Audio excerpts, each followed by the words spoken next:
तो दोस्तों, तो आज हम जानेंगे ये धारा के प्रश्न हैं जो यूपी प्लस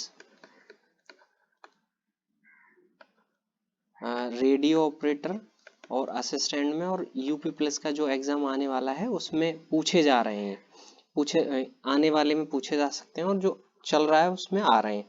तो हमारा पहला प्रश्न है, पुलिस अधिनियम 1861 की निम्नलिखित में से कौन सी धारा निरस्त नहीं की गई है? तो इसका जो राइट आंसर है वो है धारा 44, इसको निरस्त नहीं किया गया है। तो अब है हमारा दूसरा प्रश्न, तो यूपी पुलिस संशोधन अधिनियम 2001 लागू होने की तिथि क्या है? तो जो यूपी पुलिस संशोधन अधिनियम लागू हुआ था वो हुआ था 10 अगस्त 2001 को। तो अगला प्रश्न है, तीसरा प्रश्न है हमारा, यूपी पुलिस नियमों का कौन सा पैराग्राफ फरार अपराधों से संबंधित है? तो जो 215 से 222 है ये फरार अपराधों से संबंधित है।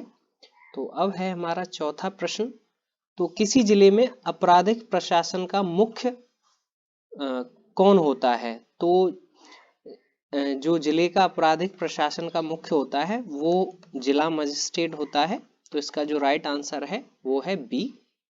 अब है हमारा पांचवा प्रश्न, तो एक पुलिस कांस्टेबल एक व्यक्ति को चोरी के झूठे मामले में पुलिस स्टेशन में रहने के लिए मजबूर करता है और उससे पैसे लेने के बाद उसे जाने देता है, तो वह इसके लिए उत्तरदायी है। तो वो गलत कारावास के लिए वो उत्तरदायी है। ये इसका जो राइट आंसर है वो है गलत कारावास के लिए उत्तरदायी है। तो अब है हमारा छठा प्रश्न, तो पुलिस अधिनियम की किस धारा के अंतर्गत किसी जिले में कुछ शर्तों पर अतिरिक्त पुलिस बल उपलब्ध कराया जा सकता है?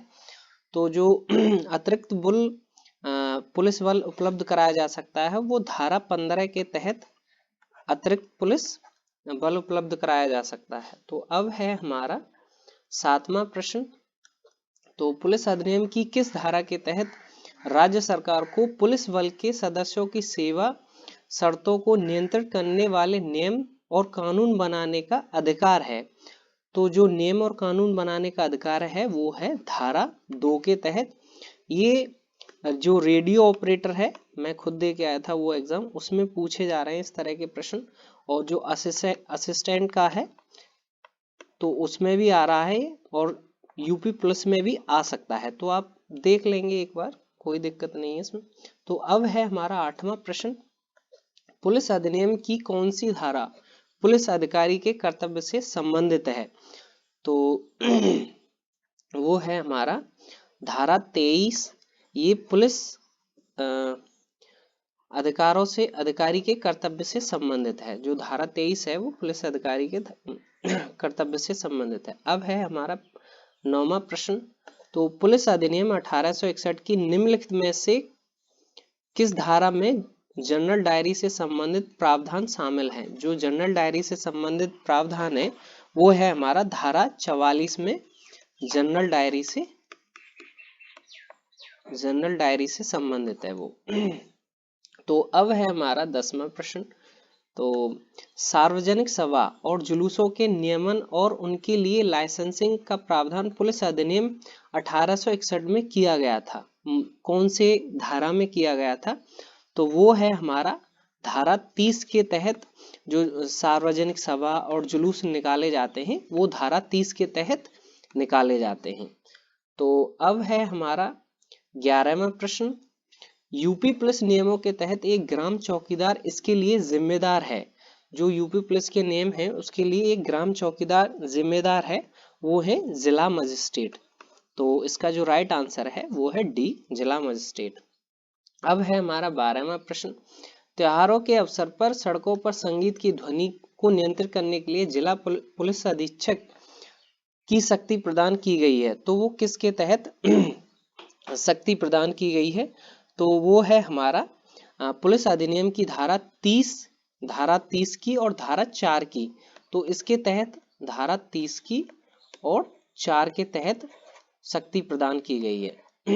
तो अब है हमारा 13वां प्रश्न, तो 13वां प्रश्न है हमारा, पुलिस अधिनियम 1861 की धारा 25 के तहत लावारिस संपत्ति का प्रभाव किसके द्वारा लिया जाएगा, जो लावारिस संपत्ति है उसका प्रभाव किसके द्वारा लिया जाएगा।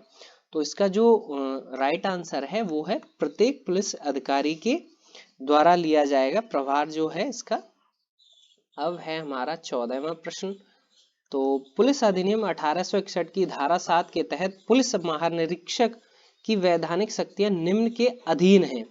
तो जो निम्न के अधीन है, किस अनुच्छेद के अधीन है, तो भारत के संविधान का अनुच्छेद 311 के अधीन है ये। इसका जो राइट आंसर है वो है सी, अनुच्छेद 311 के अधीन है।